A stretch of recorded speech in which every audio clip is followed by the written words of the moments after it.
கரூரில் தாவேகவினர் அனுமதி கேட்ட இடங்கள் ஆற்றுப்பாலத்திற்கு அருகிலும் குறுகிய பகுதி என்பதாலும் அனுமதி கொடுக்கவில்லை. முதல்ல சூஸ் பண்ண இடம் அவங்க கேட்ட இடம் ஒரு ரவுண்டானா கேட்டிருந்தாங்க, லைட் ஹவுஸ் ரவுண்டானான்னு சொல்லிட்டு. அங்க பக்கத்துல பாரத் பெட்ரோலியம் பங்க் இருந்தது, பிளஸ் அமராவதி பாலம் இருந்தது. ஸோ அங்க வாட்டர் பாடி இருக்கு, கேஸ் கூட்ட நெரிசல் ஆச்சுன்னு சொன்னா ஏதாவது அசம்பாவிதம் நடக்க வாய்ப்பு இருக்குன்றதுக்காக தான் அந்த இடம் சூஸ் பண்ணி அவங்க போலீஸ் சைட்ல தரல.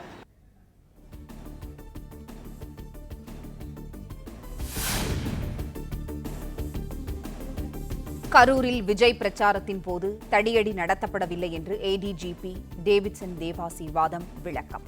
மாலை 6 மணிக்கு பிறகு கூட்டம் அதிகமானதால் பாதுகாப்புக்காக கூடுதல் போலீசார் உடனடியாக வரவழைக்கப்பட்டதாக பேட்டி. காவலர்கள் தடியடி நடத்தினார்களா அப்படின்ற ஒரு கேள்வியும் கேட்டுட்டு இருக்காங்க. அந்த மீட்டிங் பாயிண்ட் பக்கத்தில் தான் எல்லாருமே இருந்த பப்ளிக் ஹாஸ்பிட்டல் சுற்றி நிற்கிறாங்க. ஸோ பின்னாடி வந்த க்ரௌடு, சைடில் வந்த க்ரௌடு எல்லாமே முன்னாடி மூவ் பண்ணும்பொழுது அவர் டிஎஸ்பி கூப்பிட்டு ஸ்டாப் பண்ண சொல்லியிருக்காரு. இதுக்கு மேலே போக வேண்டாம்னு சொல்லியிருக்கிறாரு. அதை அந்த ஆர்கனைசர் அவங்க ஏற்றுக்கல. இன்னும் ஃபர்தராக முன்னாடி போகணும்னு சொல்லும்போது அப்போ அந்த க்ரௌட் கொஞ்சம் புஷ் பண்ணி கொஞ்சம் உள்ளே கொண்டு போகிறாங்க. அதான் நடந்தது.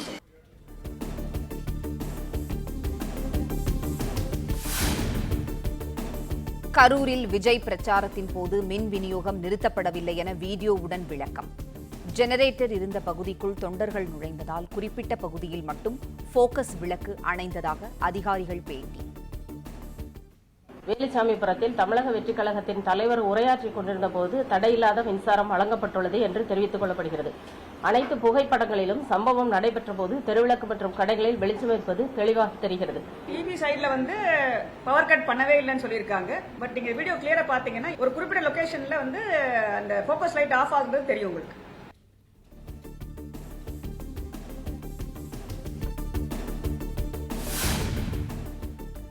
நாமக்கல்லில் பிரச்சாரத்தில் பலருக்கு பாதிப்பு ஏற்பட்ட போதும் கரூரில் ஏன் முன்னெச்சரிக்கை நடவடிக்கை எடுக்கப்படவில்லை என கேள்வி. நாமக்கல்லில் வெப்பத்தாக்கத்தால் பலர் பாதிக்கப்பட்டதாகவும் கரூரில் ஏற்பட்ட பாதிப்பிற்கு காரணம் வெப்பமல்ல என்றும் அதிகாரிகள் விளக்கம்.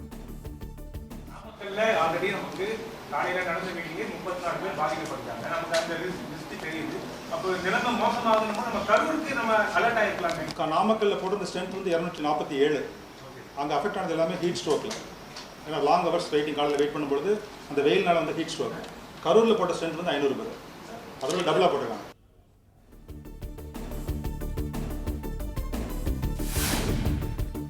கரூருக்கு விஜய் 12 மணிக்கு வருவார் என அறிவிக்கப்பட்ட நிலையில் தாமதமாக வந்தபோது ஏன் நடவடிக்கை எடுக்கவில்லை என கேள்வி.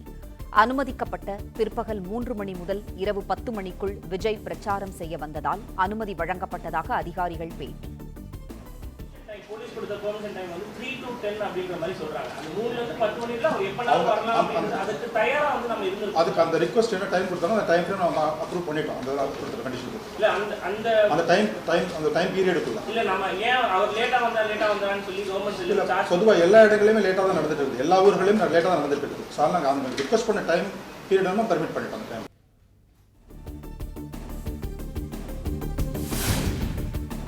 கரூரில் விஜய் பிரச்சாரம் நடந்த இடத்தின் அருகே அரசு சார்பில் 6 ஆம்புலன்ஸ்களும் தாவேக சார்பில் 7 ஆம்புலன்ஸ்களும் தயார் நிலையில் இருந்தன.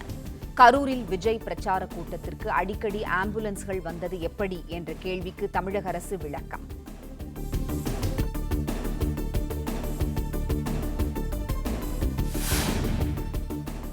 தனது வாழ்க்கையில் இதுபோன்ற வலிமிகுந்த தருணத்தை பார்த்ததில்லை என கூட்ட நெரிசல் சம்பவம் தொடர்பாக விஜய் உருக்கம்.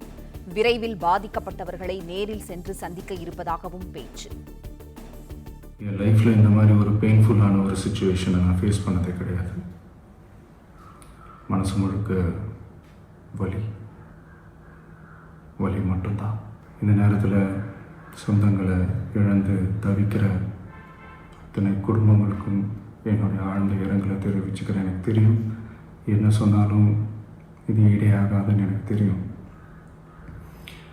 ஹாஸ்பிட்டலில் ட்ரீட் பண்ணிகிட்ருக்கிற எல்லாருமே சீக்கிரமாக க்யூர் ஆகி வரணுன்றதை இந்த நேரத்தில் நான் வேண்டிக்கிறேன். கூடிய சீக்கிரமே உங்கள் எல்லாரையும் நான் சந்திக்கிறேன்.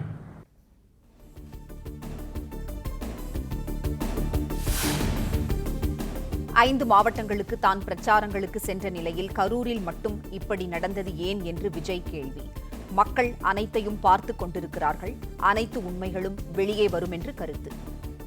ஒரு 5 மாவட்டத்துக்கு பிரச்சாரத்துக்கு போனோம். இந்த மாதிரி எதுவுமே நடக்கல. ஆனால் கரூரில் மட்டும் ஏன் எப்படி நடக்குது, எப்படி நடக்குது?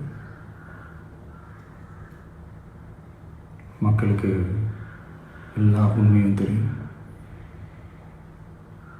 மக்கள் எல்லாத்தையும் பார்த்துக்கிட்டு இருக்கிறாங்க.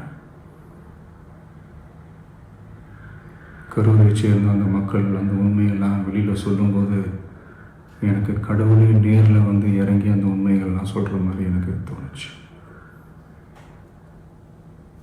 சீக்கிரமே எல்லா உண்மைகளும் வெளியில் வரும்.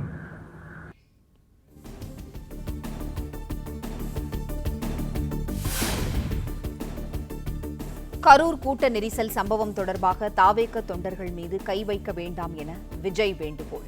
பழிவாங்க வேண்டும் என்ற எண்ணம் இருந்தால் தன்னை என்ன வேண்டுமானாலும் செய்யுங்கள் என்றும் பேச்சு. உங்களுக்கு ஏதாவது இந்த பழி வாங்கணும் அப்படின்ற எண்ணம் ஏதாவது இருந்துச்சுன்னா என்ன வேணாலும் பண்ணுங்க. அவங்க மேலே கை வைக்காதீங்க. நான் ஒன்று வீட்டில் இருப்பேன், இல்லை நான் ஆஃபீஸில் இருப்பேன். என்ன வேணாலும் செய்யுங்க.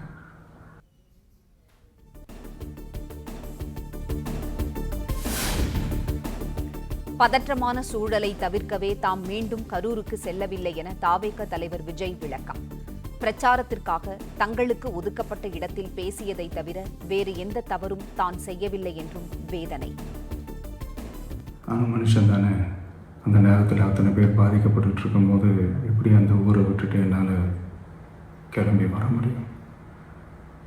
நான் திரும்ப அங்கே போகணும்னு இருந்துச்சுன்னா அதை ஒரு காரணம் காட்டி அங்கே வேறு சில பதட்டமான சுச்சுவேஷன்ஸ், வேறு சில சம்பாவிதங்கள் அந்த மாதிரி எதுவும் நடந்துடக்கூடாதுன்றதுக்காக தான் நாங்கள் அவாய்ட் பண்ணோம்.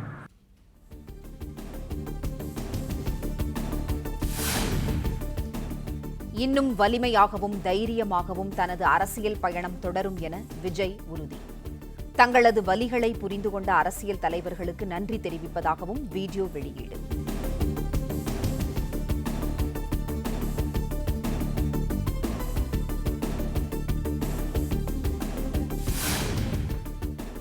கரூரில் நடைபெற்ற விஜயின் பிரச்சாரத்தில் கூட்ட நெரிசல் ஏற்பட்டு 41 பேர் பலியான சம்பவம். வரும் வாரங்களில் பிரச்சார கூட்டங்களுக்கு அனுமதி கேட்க வேண்டாம் என தாவேக நிர்வாகிகளுக்கு கட்சி தலைமை அறிவுறுத்தியதாக தகவல்.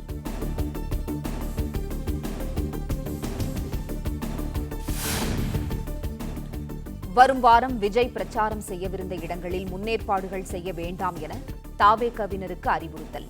வேலூர், ராணிப்பேட்டையில் எந்த ஏற்பாடும் செய்ய வேண்டாம் என்றும் கட்சி தலைமை உத்தரவிட்டதாக தகவல்.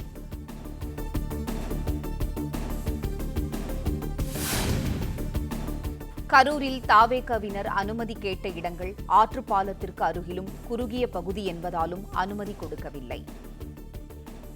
முதல்ல சூஸ் பண்ண இடம், அவங்க கேட்ட இடம் வந்து ஒரு ரவுண்டானா கேட்டிருந்தாங்க, லைட் ஹவுஸ் ரவுண்டானான்னு சொல்லிட்டு.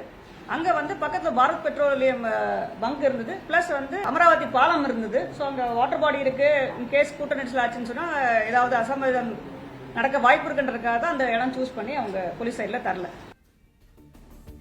வேலுசாமிபுரத்தை ஒதுக்கீடு செய்வதாக கூறிய போது அதனை தாவேகவினர் ஏற்றுக்கொண்டதாக தமிழக அரசு விளக்கம்.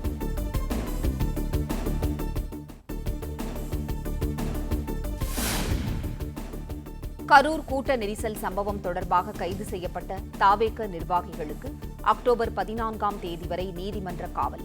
இருவரையும் போலீசார் துன்புறுத்தக்கூடாது, ஒருமையில் பேசக்கூடாது என நீதிபதி அறிவுறுத்தல்.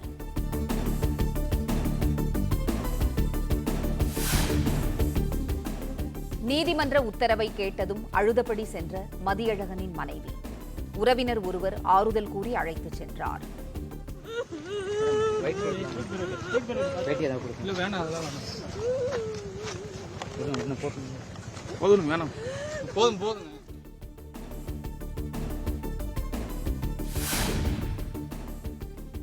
தாவேக தேர்தல் பிரச்சார மேலாண்மை பொதுச் செயலாளர் ஆதவ் அர்ஜுனா மீது 5 பிரிவுகளில் சைபர் கிரைம் போலீசார் வழக்கு பதிவு.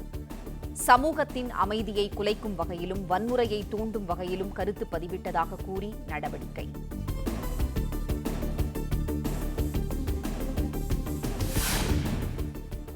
கரூர் கூட்ட நெரிசல் வழக்கில் தாவேக பொதுச் செயலாளர் புசி ஆனந்த் உயர்நீதிமன்ற மதுரை அமர்வில் முன்ஜாமீன் மனு தாக்கல். கட்சியின் இணை பொதுச் செயலாளர் நிர்மல் குமாரும் மனு தாக்கல் செய்தார்.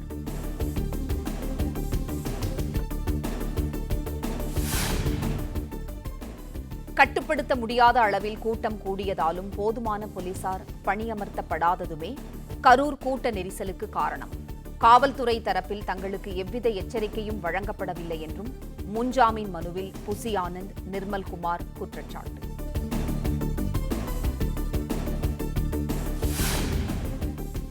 விஜய் பிரச்சாரத்தின் போது தாவேகவினர் நிபந்தனைகளை மீறியதாக கரூர் நீதிமன்றத்தில் காவல்துறை தரப்பு வாதம்.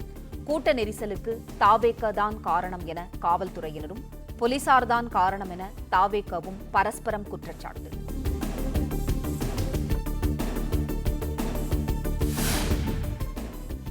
ஐம்பது மீட்டருக்கு முன்னதாக பிரச்சார வாகனத்தை நிறுத்துமாறு போலீஸ் சொன்னபோது ஏன் நிறுத்தவில்லை என தாவேக தரப்புக்கு நீதிபதி கேள்வி. கூட்டம் அதிகமாக உள்ளது என தெரிந்தும் ஏன் பிரச்சாரத்தை நிர்வாகிகள் நிறுத்தவில்லை என்றும் சரமாரி வினா.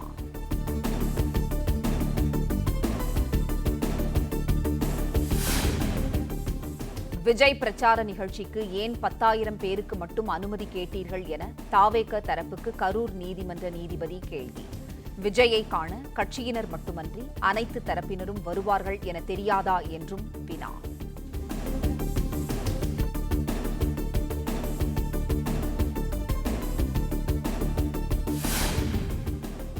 விஜயை முதல்வர் மற்றும் மற்ற கட்சி தலைவர்களுடன் ஒப்பிட முடியாது, அவர் டாப் ஸ்டார் என கரூர் நீதிமன்ற நீதிபதி கருத்து. விஜய் பிரச்சாரத்திற்கு வந்தால் அது மாநாடு போன்றுதான் கருத முடியும் என்றும் திட்டவட்டம். பிளே ஸ்டோர் மற்றும் ஆப் ஸ்டோரில் இருந்து பாலிமர் செயலியை QR கோடு மூலம் பதிவிறக்கம் செய்யுங்கள். செய்திகளை உடனுக்குடன் பெறுங்கள்.